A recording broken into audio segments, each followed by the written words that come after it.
এই মুহূর্তে আরো একবার আক্রমণে সেন্টার সার্কেল থেকে কোনো মার্কিং এর আকাশ দুজনের জোরাজুরিতে এই যে একটা উত্তেজনা কিন্তু তৈরি হয়েছে।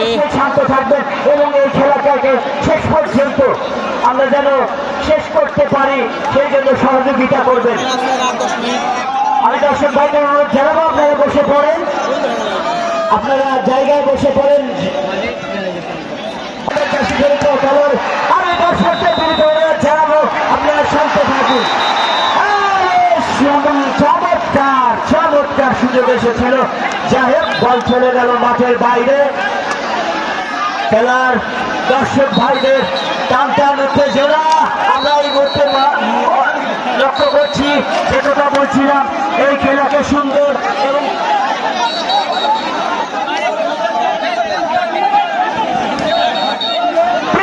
দর্শক ভাইদের আমি জানাবো এবং আমাদের যে সংস্থা সম্মানিত কমিটির সদস্য রয়েছে, আমি দৃষ্টি আকর্ষণ করছি আপনারা অবশ্যই শান্ত থাকবেন। এখনো খেলার অনেক বাকি আছে, অনেক সময় আছে, অনেক নাটকীয়তা পরিসীমার অনেক নাটকীয়তা করতে পারে এই খেলায়। আমরা অনুরোধ জানাবো আপনারা অবশ্যই ভালো খেলা অনুষ্ঠিত হচ্ছে, আপনারা অযথাই উত্তেজিত হচ্ছেন। আমাদের রেফারি মহোদয় সুন্দর খেলা পরিচালনা করছেন এবং আমরা অনুরোধ জানাবো আপনারা নির্দিষ্ট জায়গায় এই মুহূর্তে আরো একবার আক্রমণে সেন্টার সার্কেল থেকে কোনো মার্কিং এর আকাশ দুজনের জোরাজুরিতে শেষ মুহূর্তে ছুটে গেছেন সেখানে রেফারি। খুব খেলোয়াড় মাঠে যাবেন না, এই আপনারা কোনো খেলোয়াড় মাঠে যাবেন না, কোনো খেলোয়াড় মাঠে যাবেন না। আপনারা কারা মাঠে যাচ্ছেন? এই কোনো দরকার নেই, আপনারা বাইরে মানুষ কোনো ময়দানে ঢুকেছেন। আমি দৃষ্টি আকর্ষণ করবো, এই যারা মাঠে প্রবেশ করবো অতিরিক্ত ওদেরকে মার্কিং করবো, তো সরাসরি মাঠের বাইরে বের করেন। মাঠের খেলোয়াড় ছাড়া যারা মাঠে প্রবেশ করেছেন এদেরকে মাঠের বাইরে বের করেন। খেলোয়াড় ছাড়া যারা মাঠের ভেতরে প্রবেশ করেছেন, এটা কেন? এই সেই মাঠের ভেতরে কেউ যাওয়া যাবে না, মাঠের ভেতরে বাইরে থেকে কেউ যাবে না। মেন বাইরে বেরোতে হবে। মাঠে রেফারি আছে, তারা সিদ্ধান্ত নেবে। মামুন ভাই, বাচ্চা ভাই, সবগুলোকে বের করে দেন। সামন ভাই, সবাইকে বের করেন। মাঠের ভেতরে খেলোয়াড়ের রেফারি আছে, খেলোয়াড় এবং রেফারি আছে।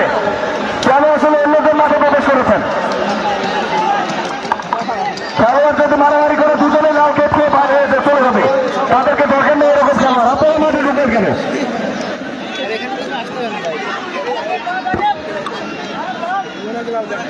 আমি অনুরোধ জানাচ্ছি, আমরা তো এখানে কি ভাড়া খাটতে আসিনি নাকি? দুজন খেলোয়াড় যারা অন্যায় করেছে তাদেরকে কাঠ থেকে বের করে দেওয়ার দায়িত্ব রেফারির। আমরা বাইরে থেকে ভেতরে কেন ঢুকছি? আমি এই জিনিসটা দেখভাল করার জন্য অনুরোধ জানাচ্ছি আপনাদেরকে। আপনারা কেউই আসলে মাঠে প্রবেশ করার কিন্তু অনুমতি থাকে না আপনাদের। আকাশে মেঘ লেগেছে, আসলে যে কোনো সময় বৃষ্টি হতে পারে।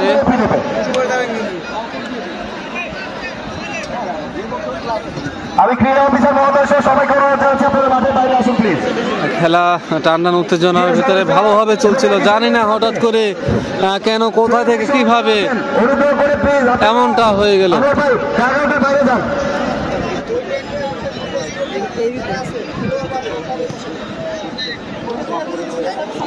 নাটোর সদর বনাম গুরুদাসপুর দ্বিতীয় সেমিফাইনাল ম্যাচ চলছে, সরাসরি আমরা দেখানোর চেষ্টা করেছিলাম। আসলে হঠাৎ করে দ্বিতীয় সেমিফাইনাল ম্যাচে এমন একটি ঘটনা হবে আগে জানলে আমরা কখনো লাইভে আসতাম না। তাই আন্তরিকভাবে সবার কাছে ক্ষমা চেয়ে নিচ্ছি। আসলে যেখানে থাকে না মান, সেখানে ছেড়ে দিতে হয় পাক্কা দান। আসলে এমন ঘটনা একটি ঘটবে আসলে জানলে আগে কিন্তু আমরা কখনোই আসতাম না। চলছে খেলার শেষের দিকে, খেলা এমন একটি পর্যায়ে আসলে এমন একটি ঘটনা ঘটে গেল, আসলে সত্যি আসলে খেলা আমরা কম বেশি সবাই আমরা জানি, আমরা বুঝি, আমরা বেশ কিছু মাঠে আমরা পরিদর্শন করেছি, আমরা খেলা চালিয়েছি।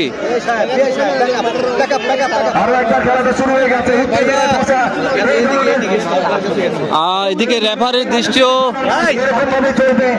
রাখা হচ্ছে, চারিপাশে প্লেয়ার কি করছে না করছে। দয়া করে রেফারি সাহেব আপনি দৃষ্টি রাখবেন, আর যেটা সঠিক সেটাই আপনি করবেন। এই মুহূর্তে চলমান, যে কোনো মুহূর্তে বাঁশি বাজবে। এভাবে নিষ্পত্তি ঘটলে টাই ব্রেকারে ভাগ্য পরীক্ষা। নাকি চমৎকারভাবে সামনে কাটিয়ে ঢোকার চেষ্টা। দর্শক এখন হচ্ছে বল আপনার নাটোরের পায়ে ছিল, কিন্তু খেলা স্লো হয়ে যায়, বল দিয়ে না। বল চলে গেছে লাইন পেরিয়ে মাঠের বাইরে। বনাম গুরুদাসপুরের মধ্যে এমন একটি ঘটনা খেলার টাইব্রেকার পর্বে শেষ প্রান্তে। কোনো ফটো সাংবাদিক থেকে শুরু করে প্লিজ আপনারা কেউ মাঠে প্রবেশ করবেন না।